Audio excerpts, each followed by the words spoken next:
Muy bien, para hablar de este tema hemos invitado a Marisol Peñafiel de Alianza País y Natasha Rojas de Unión Popular. Gracias por acompañarnos. Muy buenos días. Bueno, Marisol, en época de crisis, este tipo de reformas laborales sirve, pero para otros no están de acuerdo. ¿Hacia dónde hay que llegar ese alcance, ese avance para salir de esta crisis? Bienvenida. Muy buenos días, un placer compartir este panel con Natasha y sobre todo informar a la ciudadanía. En efecto, la propuesta planteada con el carácter económico urgente por el Ejecutivo tiene 3 puntos fundamentales. Proteger el empleo, en el cual hay alrededor de 3.500.000 personas que tenemos relación de dependencia. Por otro lado, garantizar derechos para que no sean despedidos y finalmente generar más empleo. En ese marco hay unas excepcionalidades con temporalidades y hay otras que serán y regirán en el marco normativo de la ley para garantizar el empleo. Apuntamos no a vulnerar los derechos, sino a cumplir lo que dice la Constitución, inclusive lo que el mismo convenio de la OIT demanda cuando en situaciones complicadas, difíciles, hay que tomar medidas para proteger los derechos de los trabajadores. Natasha, muy buenos días. Garantizar derechos, garantizar el empleo, son constitucionales estos, hay que mirarlos así para apoyarlos. Muy buenos días. Las reformas laborales implementadas por el correísmo han sido un total fracaso. No lo decimos nosotros, lo dicen las cifras. De cada 100 personas, 56 personas no tienen empleo. Más de 357.000 trabajadores en todo el país, de lo que va del correísmo, se han quedado sin empleo. Las reformas laborales lo que han hecho es impulsar la flexibilización laboral, la precarización del trabajo, descargar la crisis sobre las espaldas de los trabajadores con reformas, con enmiendas, con remiendas, con un sinnúmero de elementos de carácter legal que han buscado afectar los derechos de los trabajadores.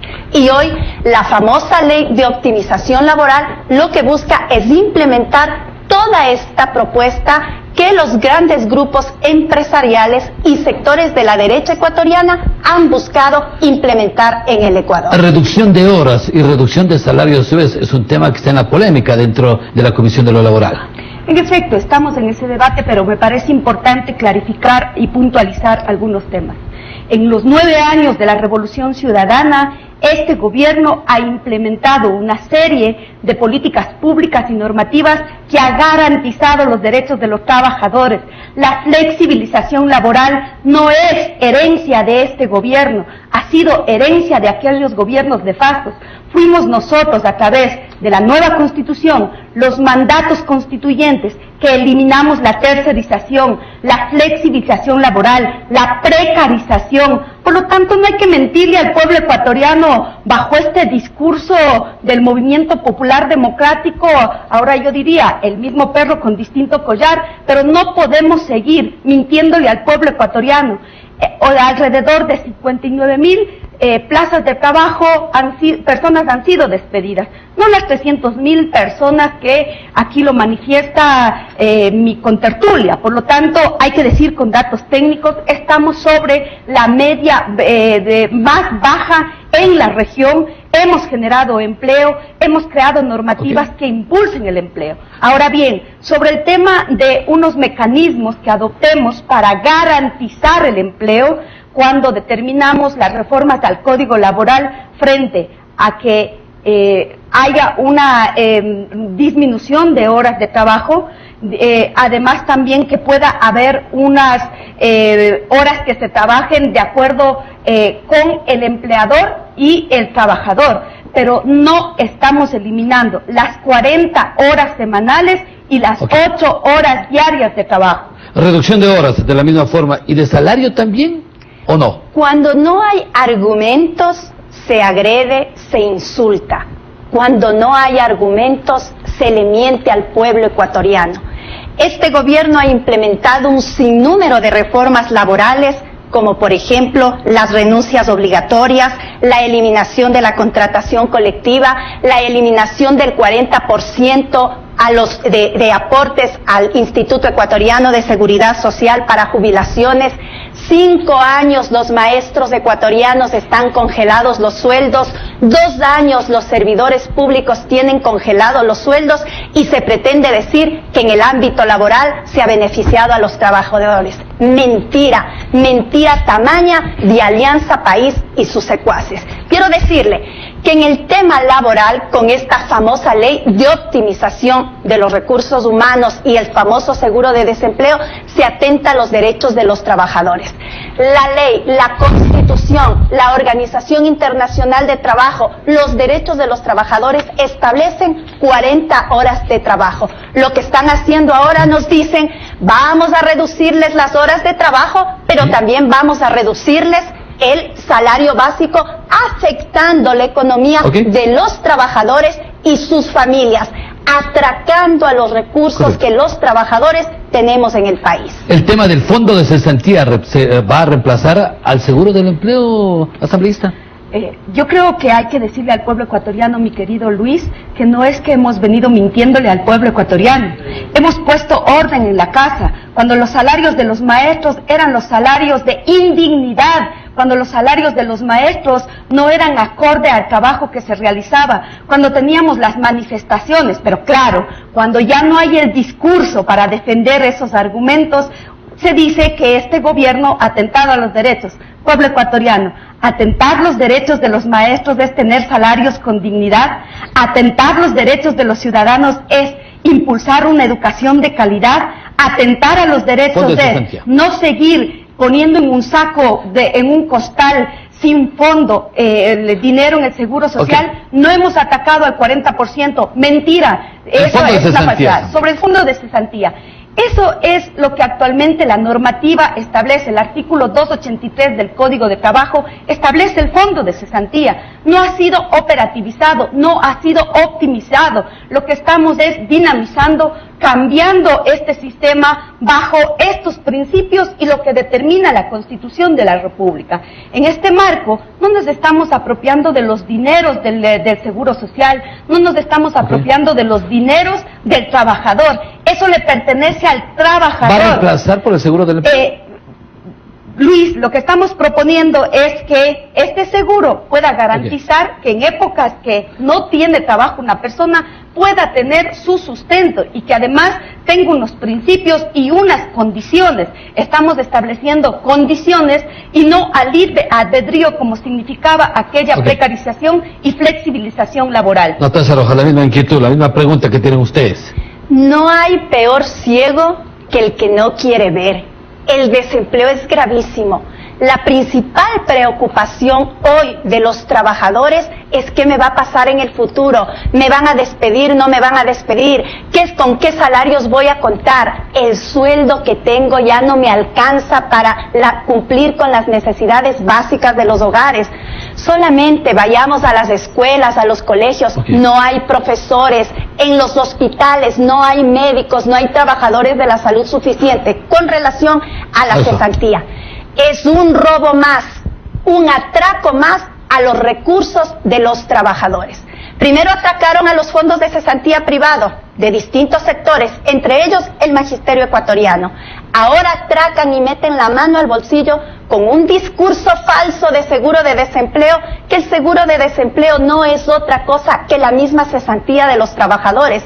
En la actualidad, la cesantía de los trabajadores es del 3%, el 2% aportamos los trabajadores, el 1% el patrono, pero eso va a una cuenta individual. Y cuando nos quedamos sin empleo, esos recursos los retomamos. ¿Dónde está la trampa y la mentira del correísmo?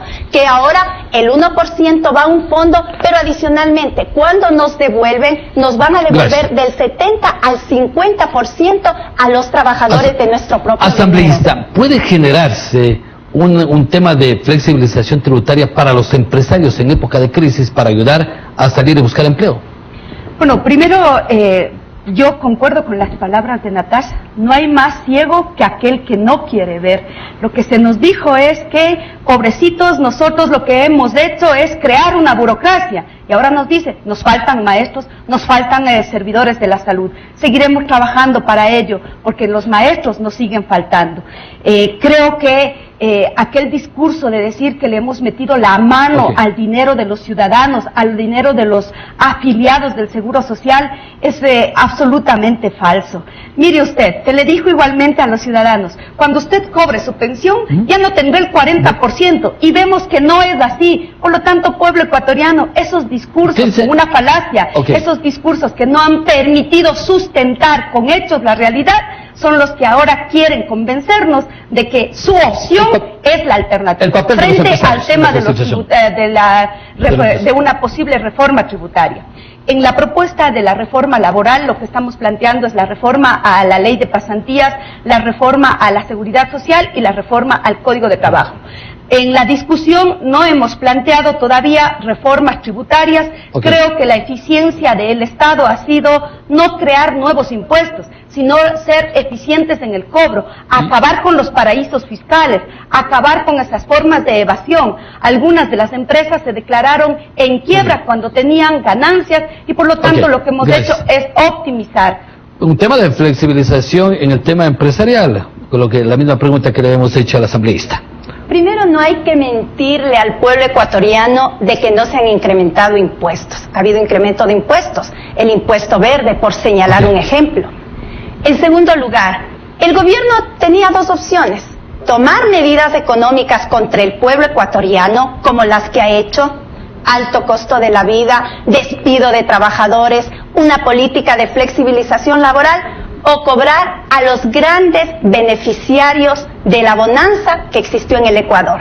Y nosotros, por ejemplo, planteamos, en vez de reducir a las 30 horas laborales, cobren a los grandes evasores de impuestos 2.000 millones de dólares cada año. Incrementen el impuesto a la renta a los 130 grupos monopólicos más grandes en el país. Ahí están las alternativas. Muchísimas gracias, pero antes de finalizar me queda una pregunta que se hizo noticia, se generó ayer en horas de la tarde. ¿Qué criterio le merece a usted la renuncia del ministro de Defensa, Fernando Cordero, asambleísta? Pueblo ecuatoriano, no hemos creado más impuestos. El impuesto verde es aquel que tiene plata para comprarse un vehículo que sobrepasa los 40, 50 mil dólares, obviamente que tiene que pagar impuestos, pues. Y como dicen que el pez muere por su propia boca, claramente nos está diciendo que el que tiene más, pague más, y el que tiene menos, pague menos, y eso es lo que hemos hecho con la reforma tributaria, eso es lo que ha hecho este gobierno. Sobre la renuncia de Fernando Cordero, respeto mucho, esa es una decisión personal, así lo ha decidido y por lo tanto hay que respetarla. Muchísimas gracias, Marisol Peñafiel de Alianza País. Natasha Rojas en la parte final, así mismo. La renuncia de Fernando Cordero, la renuncia de Fernando Bustamante, algunos asambleístas, concejales y militantes de Alianza País, es parte de la debacle que vive el correísmo en el Ecuador. Ya no le creen al presidente Correa, ya no le creen a Alianza País. Vienen momentos importantes porque en el 2017 Rafael Correa y sus secuaces no dirigirán más el Ecuador, y eso es muy importante. Muchísimas gracias, Natasha Rojas de Unión Popular, junto a nosotros a las 2. Gracias por acompañarnos. El tema reformas laborales. Ustedes saquen sus conclusiones, trabajadores en sus hogares.